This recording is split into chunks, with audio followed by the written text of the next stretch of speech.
दिवस हे सुनावणीमध्ये वाढ होते. हां, 100% वेळ काढूपणा केला जातोय. मागच्या 2 महिन्यापासून एकच कारण दाखवत आहेत आणि मी ह्याच्या आधी कधी मेरिटवर बोललो नाही, आज देखील बोलणार नाही तुम्हाला.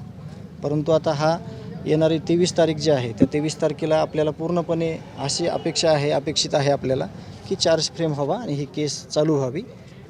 केस डिले करण्याचा जो प्रयत्न आहे मागच्या 2 महिन्यापूर्वी निकम साहेबांना बोलून दाखवलेला तो त्यांचा चालू आहे. परंतु त्याचं सगळे उत्तरं वगैरे हे सगळे जे सरकारी वकील आहेत, वकील मंडळी आहे ते देईल. आम्ही फक्त न्यायाच्या प्रतीक्षेत आहोत, आम्हाला न्याय पाहिजे. मात्र दुसऱ्या बाजूला उज्ज्वल निकम यांना बदलण्यात यावं अर्ज जो आहे तो आरोपी नाही, आरोपीनं काय केलं ह्यापेक्षा ह्यांना लिगल कसं ह्याच्यामध्ये आहे ते त्यांना माहीत आहे आणि त्यामुळंच ही केस पुढं जाते आहे किंवा ते लढत आहेत. त्यामुळं त्याचं उत्तर अधिकृत निकम साहेब ज्यावेळेस येतील 23 तारखेला ते अपेक्षित आहे देणं आणि ते देतील.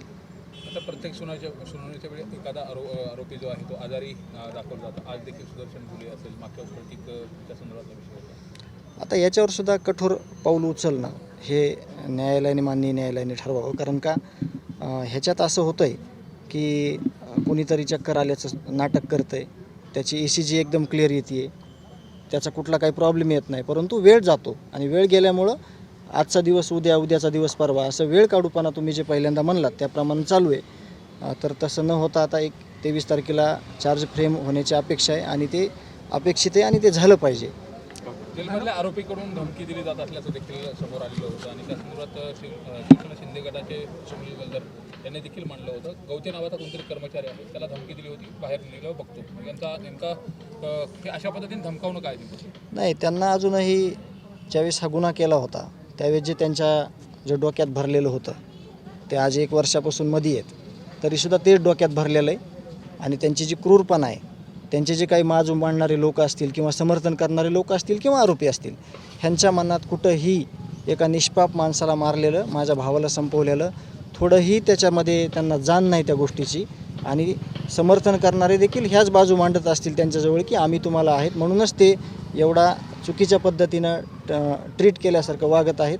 परंतु ते त्यांचा प्रश्न आहे. मग आरोपी त्याच पद्धतीनं झालेले ते त्यावर आपल्याला काय बोलावं, आपल्याला शब्द नाहीत त्या गोष्टी बोलायला, कारण ती क्रूरता जी आहे ती त्यांनीच केलेली आहे आणि तेच करू शकतात. मात्र ते रेकॉर्डवरती येऊ दिलं नाही, दबाव टाकला त्या संबंधित कर्मचाऱ्यांवर. आता त्याची ज्यावेळेस चौकशी होईल त्या चौकशीमध्ये निष्पन्न होईल की तो प्रकार नेमका काय झाला आणि जर शिकायत केलेली असेल त्यांनी तर ते रेकॉर्डवरती येईल किंवा ती शिकायत करताना काय त्यांना अडचणी आल्या असतील ते देखील आपल्या तपासामध्ये येईल. धनंजय मुंडेंच्या मंत्रिपदाबाबत तुम्ही काही प्रतिक्रिया दिल्या, त्याच्यामुळे राजकीय प्रतिक्रिया समोर आल्यात. नवनाथ वाघमारे म्हणून ओबीसीचे नेते त्यांनी असं म्हटलं की तुम्ही या सर्वांच्या बाजूला आडून राजकारण करताय, तुम्हाला राजकारणाचे डोहायला लागलेत, असं देखील त्यांनी म्हटलं. नाही, तसल्या माणसाबद्दल मी बोलत नाही आणि न विचारता जर मला कोणी सल्ला दिला तर त्याला मी रिॲक्ट पण होत नाही. त्याचं कारण असं आहे की राज्याचे मुख्यमंत्री आणि उपमुख्यमंत्री हे खूप म्हणजे हुशार आहेत.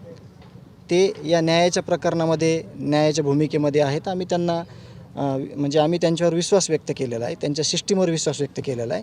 म्हणून ह्या प्रश्नाचं उत्तर ते देतील आणि असे कोण काय म्हणलं त्यावर आम्ही काय करतो हे मागच्या वर्षापासून तुम्ही बघतोय की आम्ही हे प्रकरण आणि न्याय व्यतिरिक्त काही केलेलं नाही. सध्याचे चालूचे सरपंच जे होते संतोष अण्णा देशमुख हे माझे सख्खे भाऊ होते. त्यांची ग्रामपंचायत जी चालूची आहे ते देखील गाव चालवतं आहे, धनंजय देशमुख चालवत नाही. ह्याची अक्कल त्यांना नाही बोलणाराला, म्हणून ते तसं बोलले असले त्याला काही जास्त मनावर घेऊ नका. वाल्मिक कराडच्या पाठीमागून धनंजय मुंडेंची जाणीवपूर्वक बदनामी, ओबीसींची जाणीवपूर्वक बदनामी करताय असे आरोप. हे जे पेड लोक आहेत त्यांच्यावर मला खरंच बोलायला लावू नका. कारण का मी सिद्ध झालो आहे, मी संतोष अण्णा देशमुखचा भाऊ आहे. संतोष अण्णा सिद्ध झालेत, ते गावकऱ्यांसाठी काम करायचे. त्याच्यामुळं आरोपीचं कोणी समर्थन करणारे किंवा पाठराखण करणारे सिद्ध झाले तर त्याचे उत्तर त्यांनी द्यावेत. मी उत्तर द्यायला रिकामा नाही. असे वक्तव्य करून हे प्रकरण कुठेतरी डायव्हर्ट करण्याचा विषय डायव्हर्ट कधीच होणार नाही. प्रकरण क्रूर हत्या केलेली आहे, भावाला संपवल्यावर देखील ह्यांनी त्याचे घोर अपमान केलेला आहे, त्याला त्रास दिलेला आहे. त्यामुळं हे प्रकरण डायव्हर्ट व्हायचा कुठंही प्रश्न येत नाही. ज्याच्या डोक्यात डायव्हर्ट व्हायचा प्रश्न असेल त्यांनी तो गैरसमज काढून टाकावा.